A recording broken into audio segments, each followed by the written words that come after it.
नमस्कार. मी दिनार सोहोनी. पेशाने वकील आहे आणि राजकारणाचा अभ्यासक पण आहे. आजचा विषय म्हणजे मला या विषयाची गेली बरीच वर्ष खूप गंमत वाटत आली, पण आज बोलतो. 2005 नंतर तत्कालीन पंतप्रधान यांनी गव्हर्नमेंट सर्वंटचं पेन्शन रद्द केलं. म्हणजे 2005 नंतर जे गव्हर्नमेंट सरकारी नोकर, निमसरकारी नोकर आहेत, कर्मचारी आहेत, त्यांना पेन्शन मिळणार नाही. पण त्याच्यात या राजकारण्यांचं पेन्शन रद्द नाही झालं. मुळात राजकारण्यांना पगार तरी कशाला हवा हा माझा प्रश्न आहे. राजकारणात ते स्वखुशीने येतात. त्यांना कोणी रिक्वेस्ट करायला जात नाही की तुम्ही राजकारणात या आणि महाराष्ट्र वाचवा, देश वाचवा वगैरे. इतर सरकारी कर्मचाऱ्यांना जशी परीक्षा द्यावी लागते, MPSCची परीक्षा द्यावी लागते, IPSची परीक्षा द्यावी लागते, UPSCची परीक्षा द्यावी लागते, त्यांना काहीतरी क्रायटेरिया आहे, त्यांना एक पर्टिक्युलर एज्युकेशन लागतं. आता MPSCची परीक्षा पण सगळे लोक देऊ शकत नाहीत. त्यांनी ग्रॅज्युएशन असं काहीतरी क्रायटेरिया आहे की तुम्ही इतके शिकलेले असला पाहिजे, तुमचं MPSC इतका रँक आलेला असला पाहिजे, UPSC तुमचा इतका रँक आलेला असला पाहिजे, तर तुम्हाला IPS किंवा SP वगैरे या पोस्ट मिळतील. राजकारण्यांसाठी अशी लेट डाऊन कंडिशन काही नाही आहे. तुम्ही अजिबात शिक्षण नसलं तुमचं, तुम्ही शाळेत पण गेलेला नसला तरी पण तुम्हाला मंत्री होता येतं. भरपूर पगार मिळतो, सरकारी गाड्या मिळतात, गाड्यांचं पेट्रोल मिळतं. पगारानंतर तुम्ही रिटायर झालात, एक 5 वर्षाची टर्म पुरी केलीत आणि रिटायर झालात की पेन्शन मिळतं. आणि ते पेन्शन तहत मिळतं. पेन्शनच्या रूलप्रमाणे तुमच्या नंतर पण तुमच्या बायकोला पेन्शन मिळतं, अर्ध पेन्शन मिळतं. तर या सगळ्या प्रोव्हिजन्स राजकारण्यांसाठी गेली अनेक वर्ष आहेत. आणि 2005 नंतर तत्कालीन पंतप्रधान यांनी जसं पेन्शन इतर सरकारी कर्मचाऱ्यांचं बंद केलं तसं यांचं झालं नाही. जर का तुम्ही यांना सरकारी कर्मचारी म्हणत असाल, आमदारांना, खासदारांना, मंत्र्यांना, तर इतरांप्रमाणे त्यांचं पण पेन्शन बंद झालं पाहिजे. आणि जर का सरकारी कर्मचारी म्हणत नसाल तर पेन्शन का देता? सरकारी कर्मचारी म्हणत असाल तर पेन्शन बंद झालं पाहिजे, आणि सरकारी कर्मचारी म्हणत नसाल तर पेन्शन का देता त्यांना? म्हणजे हे मला अजूनही कळलेलं नाही आहे. हे लोक स्वखुशीने राजकारणात येतात. त्यांच्या घरावर कोणी मोर्चा नेत नाही किंवा घेराव घालत नाही की या तुम्ही आता राजकारणात नाही आलं तर महाराष्ट्राचं कठीण आहे, देशाचं कठीण आहे वगैरे. महाराष्ट्राचं मी नाव घेतोय, मी महाराष्ट्रीयन आहे म्हणून. कुठल्याही स्टेटचं, मग ती UP असो, उत्तर प्रदेश असो, मध्य प्रदेश असो, सगळ्यांना भरपूर पेन्शन आणि भत्ते. जर का तुम्ही बघितलं तर त्यांना सगळं इलेक्ट्रिकचं बिल, पेट्रोलचा खर्च, बंगले राहायला, प्रशस्त बंगले राहायला, रिटायर झाल्यानंतर किंवा त्यांच्या निधनानंतर बायकोला पेन्शन अर्ध, रिटायर झाल्यावर त्यांना पेन्शन अर्ध, तुफान फॅसिलिटी. आणि त्याच्यापेक्षा सुद्धा अत्यंत महत्त्वाचं म्हणजे अनिर्बंध सत्ता. अनिर्बंध सत्ता.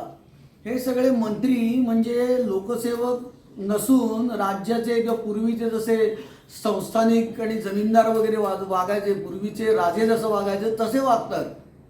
हातात कंप्लीट डिसिजन मेकिंग पॉवर असते, टोटल डिसिजन मेकिंग पॉवर. मुख्यमंत्र्यांच्या सगळ्यात जास्त असते अर्थात, पण बाकीच्या मंत्र्यांना पण सिग्निफिकंट पॉवर असते. कुठलंही शैक्षणिक क्वालिफिकेशन लेट डाऊन नाही की तुम्हाला मंत्री. आज तुम्हाला जर का पिऊन व्हायचं असेल, सचिवालयात पिऊन व्हायचं असेल तरी सुद्धा तुम्हाला काही प्रिस्क्राईब क्वालिफिकेशन लागतं. सरकारी ऑफिसातले कर्मचारी, पिऊन, हे सुद्धा आज ग्रॅज्युएट झालेले आहेत. प्रिस्क्राईब क्वालिफिकेशन SSC आहे, ग्रॅज्युएट नाही आहे, पण SSC तर असावंच लागतं, त्याशिवाय अपॉइंटमेंट मिळत नाही तुम्हाला. म्हणजे तुमच्या दरवाजावरचा पिऊन सुद्धा तुम्हाला SSC लागतो. आता तर ग्रॅज्युएट आहेत बरेचसे पिऊन. बाहेरील जे अभ्यासक्रम असतात, कॉरस्पॉन्डन्स कोर्सेस, ते करतात आली बरेच लोक आणि ग्रॅज्युएट होतात. पण मंत्री जो केबिनमध्ये बसतो त्याला काहीच क्वालिफिकेशन नाही आहे. अर्थात त्यांची ॲडमिनिस्ट्रेटिव्ह कॅपॅसिटी बघितली जाते हे मला माहिती आहे. मी बरेच वर्ष बघतोय आणि माझ्या स्वतःच्या मताप्रमाणे मी काय मूर्ख नाही आहे. ॲडमिनिस्ट्रेटिव्ह कॅपॅसिटी बघितली जाते, त्यांचा जनसंपर्क बघितला जातो. जसे वसंतदादा पाटील हे फारसे शिकलेले नव्हते, मला वाटतं ते 2री का 4थीच पास असावेत, पण उत्कृष्ट मुख्यमंत्री होते. ॲडमिनिस्ट्रेशन अतिशय चांगलं होतं. लोकानुनय करायचा नाही, लोकाग्रह पाळायचे, जनसंपर्क तुफान होता. तेच म्हणायचे, जसे बाळासाहेब म्हणायचे की आपल्या घरासमोर, आपल्या दरवाज्यात चपलांचा किती मोठा ढीग आहे, किती चपला आहेत, हेच आपलं वैभव आहे. हे सगळं मला मान्य आहे हो, पण वसंतदादा पाटील प्रत्येक मनुष्य नसतो ना. वसंतदादा पाटील एकच असतो, प्रत्येक माणूस वसंतदादा पाटील नसतो. आपण त्यांचा निकष लावू शकत नाही. वसंतदादा पाटील अशिक्षित होते तरी मुख्यमंत्री झाले ना 3 का 4 वेळा, मग मी व्हायला काय हरकत आहे? हा काय निकष नाही. वसंतदादा पाटील एकच असतात, इंदिरा गांधी सुद्धा एकच असतात. पण इंदिरा गांधींचं इंग्लिश उत्कृष्ट होतं, पण त्यांच्याबद्दल मी काही बोलणार नाही, कारण त्या किती शिकल्या वगैरे मला काय अजिबात माहीत नाही आहे. वसंतदादांचं जसं मला माहिती आहे, सगळ्या लोकांना माहिती आहे. असेही काही मंत्री आहेत, जनतेचं भलं करायची त्यांची इच्छा असते, ॲडमिनिस्ट्रेटिव्ह कॅपॅसिटी चांगली असते, लोकसंग्रह चांगला असतो, बऱ्यापैकी नाही चांगलाच असतो लोकसंग्रह, त्याशिवाय होताच येत नाही. हे सगळे गुण महत्त्वाचे आहेत. पण जेव्हा तुम्ही एखाद्या माणसाला पगार देता, पेन्शन देता, तेव्हा काहीतरी एज्युकेशनल क्वालिफिकेशन बघायला पाहिजे की नको? इंटिग्रिटी बघायला पाहिजे की नको? या मंत्र्यांची त्यांचं PA-IAS आणि मंत्री अशिक्षित अशी कॉम्बिनेशन किती बघितलेली आहेत मी भूतकाळात. तर हे जे आहे सगळं मंत्र्यांचा पगार, त्यांचे भत्ते, त्यांचे बंगले, त्यांना मिळणारी अनिर्बंध सत्ता, हे ज्याच्यामुळे करप्शनला ऊच चढतो राजकारणात. आपली आणि मंत्र्यांची अकाउंटेबिलिटी किती असते. यांनी अण्णा हजारेंनी का मला वाटतं अण्णा हजारेंनी सगळं तो नोटाचा पर्याय आणला की तुम्हाला कोणीच पसंत नसेल तर नोटा द्या.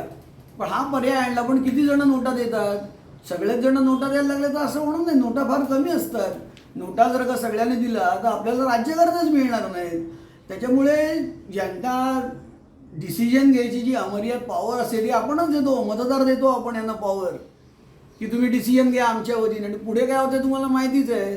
बॉम्बे गोवा रोड 75 वर्ष झाली तरीसुद्धा नीट झालं नाही. म्हणजे गव्हर्नमेंट आपलं स्वातंत्र्य मिळून 75 वर्ष होत आली तरी बॉम्बे गोवा एक रोड नीट करायला तुम्हाला 75 वर्ष लागतात. मग पॉवर द्यायची कशाला तुम्हाला? तर हे सगळं. आणि दुसरी गोष्ट म्हणजे जेव्हा यांच्या पगारवाढीचा प्रस्ताव सादर होतो की मध्ये त्यांना काहीतरी भरपूर गाड्या दिल्या, आता माझ्या लक्षात नाही कोणाच्या गव्हर्नमेंटमध्ये प्रत्येकाला एक गाडी दिली. हे जेव्हा ठराव मांडले जातात विधानसभेत की आजपासून फॉर एक्झाम्पल मंत्र्यांचा पगार 20,000, 25,000, 50,000 आणि वाढवण्यात येणार आहे, त्याचे बाकं पडवायला सगळेच तयार असतात, कारण सगळ्यांनाच पगारवाढ मिळते. असं नाही आहे की आमदारांना जेव्हा पगार ठरतो तेव्हा सत्ताधारी पक्षाच्या आमदारांचाच वाढतो असं नाही आहे, विरोधी पक्षाचा सुद्धा वाढतो. तेव्हा ह्या मुद्द्यावर बाकं पडवायला सगळे तयारच असतात. आणि हा जो पगार त्यांना देतो आपण, त्यांना जो मिळतो तो आपल्या टॅक्समधून दिला जातो. आपला जे टॅक्स कलेक्शन आहे त्याचा एक मोठा हिस्सा यांना दिला जातो सगळ्या आमदारांना वगैरे. तर हे विचार करण्यासोबत जनतेने याच्यावर खरंच सिन्सिअरली विचार करायला पाहिजे अशी मी विनंती करतो माझा व्हिडिओ बघणाऱ्यांना, सगळ्यांना ऐकणाऱ्यांना. प्लीज तुम्हाला माझे विचार पडले तर सबस्क्राईब करा, तुमच्या मित्रमैत्रिणींना पाठवा, नातेवाईकांना पाठवा, फॉलो करा. नमस्कार, धन्यवाद.